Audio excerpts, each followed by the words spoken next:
Sportland on maailm neile, kes soovivad olla esimesed.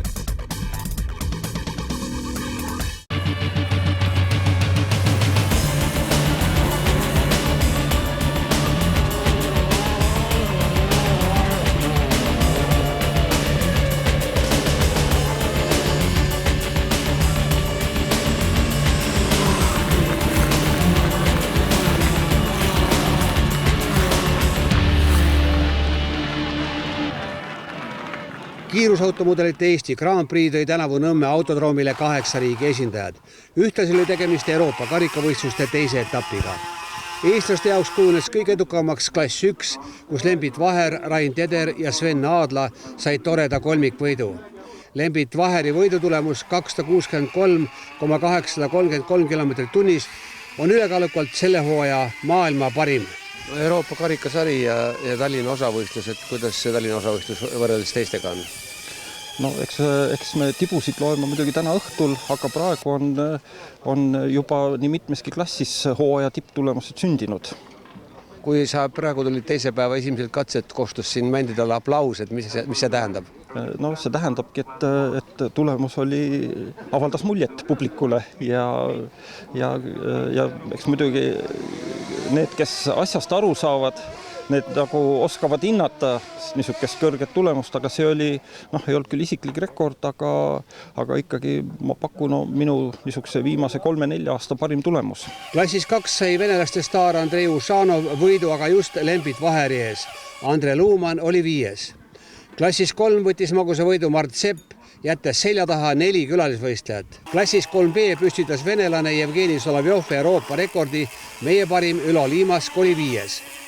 Klassis 4 jätsid kaksikvõidu koju Tõnu Sepp ja Tiit Luumann. Koduse hooaja tähtsam võistlus oli heaks tuleprooviks meie tulevikulootustele. 14-aastane Rotger Pušin on Lembit Vaheri juhendamisel kõvasti arenenud.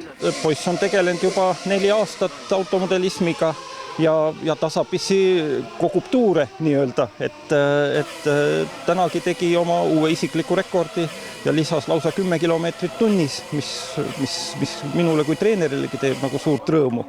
Ja eks me koos valmistume Euroopa meistrivõistlusteks, ja eks meist kumbki võitleb ise oma vaimudega. No 10 kilomeetrit isiklikule rekordile juurde kirjutada, ega see ei olegi sama lihtne. Jah, see on väga raske ja ma olen juba 2 nädalat istunud selle mudeliga ja see on, ma ei tea, mul on nii hea päev, et...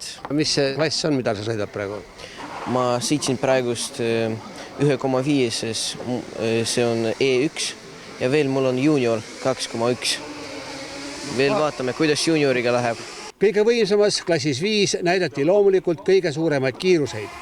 Rootslane Björk Nils sai mõlemal katsel kirja 336 km tunnis, edestades sealjuures rahvusvahelise alaliidu presidenti Paul Otto Ströbelit Sveitsist. Tõnu Sepa tulemus 330 km tunnis andis selles klassis 4. koha.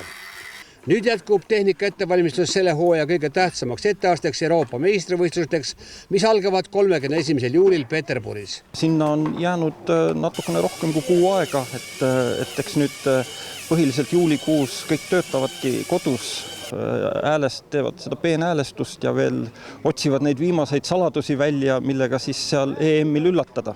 Kas on juba selge, ka palju eestlasi läheb tiitlivõistlusele välja? 9 inimest.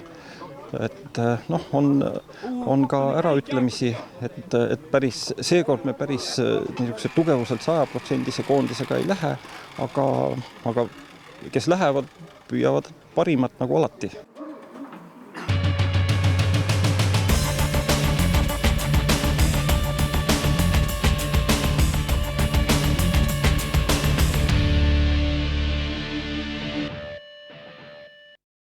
Sportland on maailm neile, kes soovivad olla esimesed.